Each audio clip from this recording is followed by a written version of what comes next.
I buried him at sunrise. By sundown, I was digging a well with my bare hands because water don't care who you've lost. The grave was shallow, not out of choice, but because the desert don't soften for grief. I wrapped Caleb in the last quilt we hadn't used for shade, stitched by his mother back in Missouri. I laid him beneath 3 feet of sun-cooked earth. I didn't cry when I covered him. I didn't speak a prayer. I just pressed the final rock into place, straightened my aching back, and stared out at the red horizon like it owed me something. The wind blew hot against my cheeks. It didn't stop to grieve either. He died 2 days ago. Heat stroke, or fever, or maybe both. I stopped guessing after he quit moving. The last words he said were, "Eliza, don't stop." So I didn't. The land stretched around me like a cruel promise, dry ridges, broken fence posts. I leaned a barn that gave more shadow than shelter. We came here with dreams, a homestead deed, a mule, and a baby on the way. Now all I had left was the baby, and that felt like a gamble too.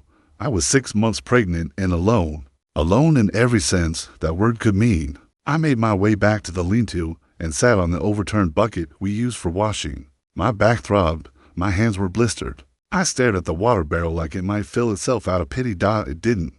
The night before, coyotes had knocked it over. Or maybe the wind. It didn't matter who or what. The fact remained. The last of our drinking water had spilled into the sand, gone before the sun rose. I had 1 jar of pickled beets, some dried corn. That was it. I leaned forward and rubbed my belly. The baby kicked strong. I smiled through cracked lips and said, "You're not going anywhere, little one. Not like him. I'll dig if I have to dig to hell." Caleb had marked a spot by the cottonwood stump where he swore the ground, dipped just right, said that was where the water would be. He never got to it.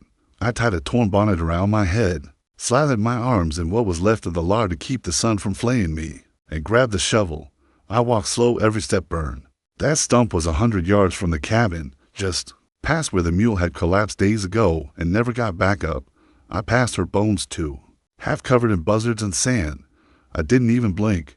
When I reached the stump, I stabbed the earth with the shovel and began. The sun rose higher. My breath grew shorter. The sand stung my eyes and lips, and my legs threatened to buckle every third dig. I thought about Caleb's voice, about the way he used to hum while hammering planks together, about the way he looked at me when we arrived out here, saying, "We'll make something from nothing, Lizzie. This land don't know you as yet, but it will." I smiled at that. Then I cursed him for dying. A snake slithered past the hole around noon. I didn't move, just stared at it and said aloud, "If you bite me, you better finish the job." It didn't. Even death had the decency to keep its distance that day. By late afternoon, my hands had split open, blood crusted in the sand. My mouth felt full of cotton. I had to stop. I knelt in the shade of the stump and leaned against it. My dress clung to me in all the wrong places, soaked with sweat and grit. The air shimmered like it might burst into flame. I drifted into memory, Caleb's arms lifting me off the wagon that first night we arrived. He said he'd build a well so I'd never thirst, a house so I'd never fear, a fence so nothing would ever touch me. Without his say dash, so he meant it. He really did. But the desert had different plans. "You didn't finish the well, Caleb," I whispered, my throat raw. "So now I have to." The sky turned orange, then pink. Shadows stretched long like fingers reaching for the edges of the world. I got back up and dug a little more. That's when I heard it, a soft crunch, hooves against sand. Not a gallop, not a wagon, just one horse, steady, slow, certain. I turned with the shovel clutched like a weapon. My knees shook. My heart knocked against my ribs like a warning drum. There, at the ridge, a lone figure sat astride a dark horse, tall, broad-shouldered, face shaded by a wide-brimmed hat. He didn't move, just watched down. My late husband's rifle was still leaned against the stump. I hobbled toward it, grabbed it with both bleeding hands, and aimed though the barrel dipped from exhaustion. "Who are you?" "ICROAKED." No answer. He urged his horse forward, slow and calm, stopped 20 feet from me. His face stayed shadowed, unreadable. His coat was dusty, worn, a bandana around his neck. No badge, no colors, just grit. He dismounted in one smooth motion, reached into his saddlebag and pulled out a canvas pouch. It has LOSHED. Water. He walked toward me, not fast, not threatening, just steady, like he'd done this before. He held it out. I stared at it, then at him. "What do you want?" I asked. Still no answer. His eyes met mine. They were pale gray, like river stones. Sad eyes. Eyes that had seen worse than this. I reached forward and took the pouch. The moment the water hit my tongue, I wept. Not loud, not shaking, just tears clean, silent, and steady. The kind that came when your body didn't have energy left to lie anymore. I looked up to thank him. He just nodded once and stepped back. He didn't ask if he could stay. He just settled near the fire pit where Caleb and I used to sit, tossed a few twigs into the coals, and struck a match dot. By the time the stars came out, the fire was glowing soft. He hadn't said a single word, but he didn't leave either. I lay on my blanket, my hands bandaged with torn strips of my apron. The baby shifted inside me calmer now, like even it could feel the quiet strength that had settled over camp. I watched the stranger lean against a rock, hat tilted low, gaze toward the dark, like a watchman or a ghost. And for the first time since Caleb died, I slept without fear. I didn't know his name, but that night he stayed by the fire, and I slept without fear for the first time since Caleb died. When I woke the next morning, the fire had burned down to coals, but the man was still there off to the side of camp like a rock that hadn't been moved in years. My eyes stung from the smoke, but not from fear. That was new. I shifted upright, one hand on my belly, the other on the rifle beside me, though my grip was looser than before. And that's when I saw him, hammering a broken fence post back into place, the same one Caleb meant to fix weeks ago. I watched in silence, not because I was afraid, not exactly, but because something about the man made words feel unnecessary, like speaking would fracture. The moment he finished the post, wiped sweat from his brow, then walked over, picked up the shovel I'd left by the stump, and handed it back to me. No greeting, no questions, just a nod toward the half-dug hole where the well should have been. I cleared my throat. "Who are you?" He didn't answer, just walked past me, heading toward the ridge, boots silent over dust. He was gone for an hour. When he returned, he was carrying bundles of kindling and dessert brush fire fuel, stacked high in his arms. And so it began. That evening, I sat on the porch step chewing the last of the cornmeal mush while he worked near the paddock, wrapping rope round beams and dragging the mule's carcass out of sight behind the hill. I didn't ask him to, but I was glad he did. He made no move toward the house. At dusk, he laid out his blanket near the ashes of last night's fire. He didn't speak, didn't eat, didn't look at me, but he stayed. Every night after that, I'd hear the quiet rasp of his blade against wood. He sat under the moonlight, wielding something in his hands deliberate, slow, focused. I never saw what it was. The days fell into a rhythm, if you could call it that. He'd rise before me, start work before I could ask what needed doing.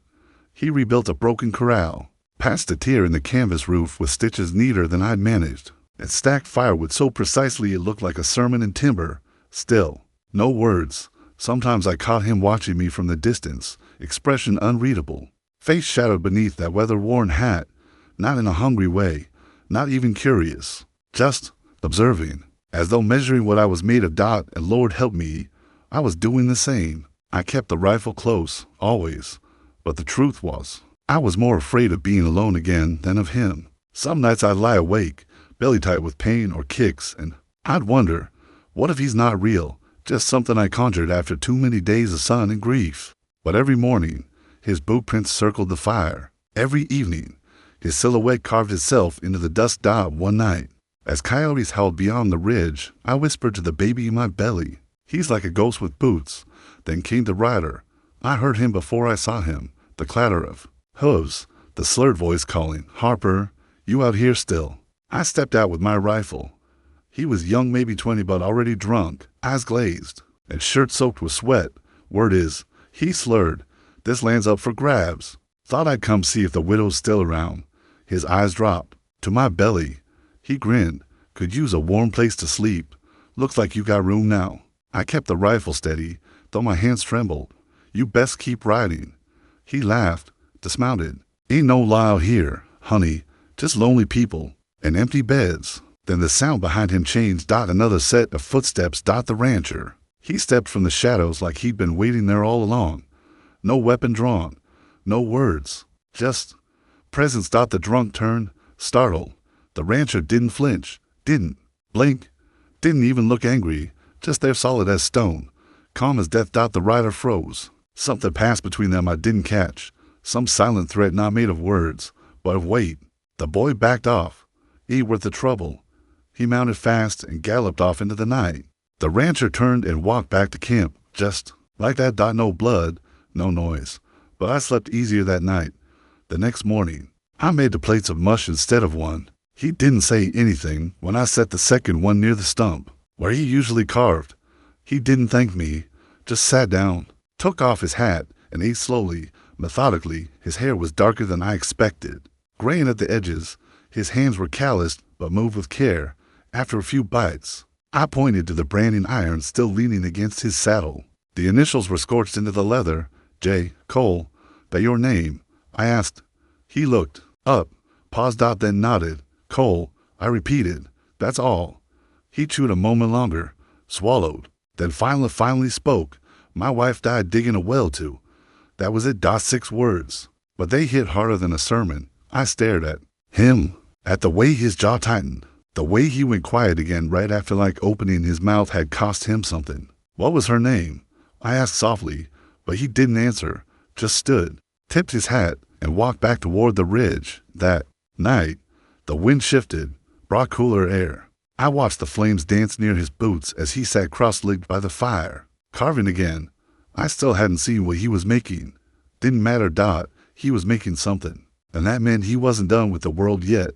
Neither was I. I didn't trust him yet, but I trusted the way the coyotes stayed away when he was near. It had taken us 7 days to get the hole past Caleb's old marker. 7 days of quiet digging under the white furnace sky, of passing shovels and pickaxes without a word, of sunburns and aching joints, of staring at the cracked earth like it owed us something more than dust. With Cole, the hole became deeper, straighter, real. We cut it down for feet, then 5. Sometimes he'd disappear before dawn, come back with stronger tools, buckets, ropes. I never asked where he got them, and he never offered. I'd stand near the top while he went in, sending up piles of dry, crumbling earth. I'd haul them in a wash pan or scatter them wide to keep the pit from sinking back in. Each evening, we'd both sit back on our heels, panting, covered in the same earth that refused to bleed water. Still no sign, still no glisten. But the shape of a well was there now, a circle carved into resistance. I didn't know what we were really digging, any more water or meaning, but both of us kept going like it might save something we hadn't named yet. By the 8th day, I told him I wanted it. No, he said. For the first time, I blinked, not just at the word, but at hearing it come from his lips. His voice was low like gravel rubbed between palms. I'm pregnant, Cole, I reminded him. Not made of lace. He looked at me long, then handed me the bucket rope and said nothing else. But later, when I came back with gloves on and my belly wrapped in Caleb's old belt for support, he didn't stop me. He just watched, quiet, heavy-eyed, the kind of silence that felt like a warning. The morning was windless. The sun hadn't yet turned cruel. We were almost 6 feet down, now deep enough that voices echoed if you said more than one word. I'd climbed it without asking, sat on a rock ledge just inside the well wall, sifting sand for signs of moisture. Cole was above me, hauling out buckets. I think I see shale, I called, or something darker. I reached down to shift a flat stone aside. The second I leaned forward, everything changed. It happened faster than I could scream. The rock gave, my foot slipped. The edge collapsed in a groan of shifting weight and betrayal. I felt the world tilt, then crumble. Then I was falling, tumbling in dust and stone. A sharp pain tore across my ribs. The weight of something slammed down across my thigh. The wind was knocked out of me. And then silence. I tried to scream. Nothing came, just dust in my throat. My belly felt like a drum kicked from the inside. My arms wouldn't move. Something pinned them. I opened my mouth again, gasping, help. There was a beat. Then I heard it, a voice, ragged and torn, calling my name. Eliza. Cole. His boots hit the ground hard above. Then the thud of his body dropping down. Then his hands warm, calloused, frantic, pushing dirt from my face. Stay with me, he said, breath shaking. He dug fast. No hesitation, no panic, just raw, desperate rhythm. I tried to move again. Sharp pain bloomed in my side. The baby, I gasped. The baby, I got you, he said. You hear me, You're not dying like she did. She. The word caught in my head like a hook. His hands trembled when he found mine beneath the rubble. He freed my arms, then my legs, lifted the stone off my thigh with a sound that wasn't human, a groan of pain and fury, and something older than grief. When he pulled me up, I collapsed against him. My body ached everywhere, my ears rang, but my baby kicked again, strong, reassuring, still. Alive, Dasso was I. He carried me out like I weighed nothing. My head fell against his chest. I could smell the dust and sweat and leather on him, but beneath all that something warmer. He set me down under the cottonwood stump. My breath came in short bursts, my dress torn, hair matted, blood on my arms. He pulled the scarf from around his neck, soaked it from his canteen, and pressed it to my lips. I drank, then sobbed, not because I was afraid, not anymore, but because I'd survived something I hadn't realized was killing me. That night, the stars were clearer than they had been in weeks. The wind had died. Even the coyotes stayed silent. I lay on my blanket near the fire, wrapped in Caleb's coat, belly cradled by my palms. My ribs still burned, but I could breathe. Cole sat beside me, closer than usual, elbows on his knees, staring into the fire like it held the answers he didn't have the courage to ask for. "Thank you," I whispered. He didn't reply, so I tried again, softer. "Who did you lose?" His jaw tensed. For a long time, he didn't move. Then he said, "Sarah." A pause, "My boy too." I stared at the flames. What happened? He didn't look at me, just clenched his hands together. "They were trying to fix the pump," she insisted, said she could help. Dirt gave way. I was off buying lumber. He took a shaky breath. By the time I got back, he didn't finish. He didn't have to. I reached for his hand, set mine over it gently. His fingers twitched, but he didn't pull away. We sat like that a long time. To ghost warmed by FIRELIGHT. No more words passed between us. None were needed. Maybe the well hadn't found water yet, but something deeper had broken open between us. The desert didn't stay quiet long. For days after the collapse, the wind turned mean again, the kind that kicks up sand like claws. Cole and I had just finished reinforcing the well walls with rock and canvas lining when we heard the hooves. Fast. Too many for good news. I stepped out from behind the stump, rifle slung tight across my chest. My belly was swollen, now heavy, tight with life, but I still stood my ground. They came over the ridge at sunset. Shadows stretched long behind them like ghosts in the dust. The drunk rider was back. This time, he wasn't alone. Two others rode beside him, one with a rifle resting on his thigh, the other with a scar across his face and a smile that made my skin crawl. "Well, look here," the drunk called out. "Still playing house out here, widow." He dismounted before the horse stopped moving. The other deflanked him, spreading wide like wolves around a calf. "This land's not yours," he barked. "Your husband's gone. No papers, no deed." "I say it's open." Cole stepped out from the barn before I could reply, hat low, rifle already in hand. The men still. Scarface tilted his head. "This your new man, Eliza? Or just another squatter playing hero?" Cole didn't speak. Didn't need to. His silence had weight now, like the pause before ATHUNDERCLAP. The drunk laughed. "You think you can scare us quiet, ghost man?" He pulled his revolver. I moved without thinking. The old Harper rifle came up like it had a mind of its own. Cole raised his weapon at the same moment. Bang. The shot rang out sharp and brutal in the dry air.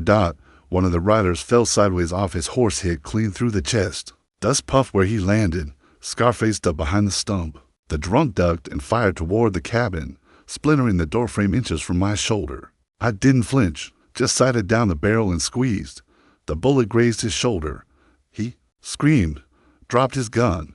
Blood bloomed red across his coat. "You crazy witch." "Crazy enough to survive," I snapped. He scrambled onto his horse and took off, clutching his arm, shouting something about coming back, about making me pay. Scarface followed, kicking up grit. Just like that, they were gone. The silence afterward was louder than the shots. Cole rushed to me, hand on my arm, checking for blood. "I'm fine," I said, even though my knees were trembling. "I'm fine." He looked down. My forearm had a shallow graze, nothing deep, but it stung like fire. He led me inside, sat me on the stool, and cleaned the scrape with a rag. His hands were steady. "Careful." Mine were shaking. "They'll be back," I said. "Maybe." He grabbed my arm gently, then pulled back like he was about to speak and stopped himself. You think I can't handle it? I whispered. No. He said, I think you shouldn't have to. I looked up at him. For the first time, I saw it, not the silence, not the grief, not the shadows he carried, but the man behind all of it. Solid, loyal, worn down by loss, but still choosing to show up. And I saw what he was about to do. You're leaving, I said. He didn't deny it. I ain't your husband. He said, quietly, ain't trying to take his place. Just figured you needed someone. Now you don't. I reached out, grabbed his wrist before he could turn away. You're not replacing him, I said. You're surviving with me. Later that night, I found it. I was folding blankets near the fire pit when I saw something tucked beneath a rock wrapped in cloth. Half finished, delicate in its detail. A rattle, carved from softwood, smoothed by hours of quiet hands. The handle was shaped like a sapling branch. On its base, the letters burned into the grain. C.H. Caleb Harper. Tears welled up before I could stop them. He carved my baby's rattle dot, not with his name, but Caleb's. I turned slowly. Cole was standing at the edge of the clearing, arms crossed. I didn't mean for you to find it yet, he said. I stepped toward him. Why his initials? I asked. He looked at the ground, then up at me. 'Cause he was your first, and he mattered. Still does. I pressed the rattle to my chest and broke into tears. Not the kind that hurt. The kind that felt like being held, even if no one was touching you. You're not just surviving with me, I said. You're helping me remember the good without drowning in it. He smiled just barely, but I saw it. 2 days later, we struck water. It wasn't much, just a shallow glimmer beneath the rock, seeping up like the desert had changed its mind. Cole shouted. I laughed, then cried again. The baby kicked hard like he knew the dot. We planted a peach sapling near the well. That evening, Caleb's dream finally rooted. The desert was still wide, still cruel, still waiting. But it hadn't taken everything. Somehow, it had given something back. I thought this land would bury me. Turns out, it gave me a reason to live again. In the silence of that desert, the broken souls built something louder than grief. Hope. If this story touched your heart, leave a comment below. Tell us your favorite moment. Don't forget to like, share, and subscribe for more powerful frontier tales like this. Until next time, stay strong and stay kind.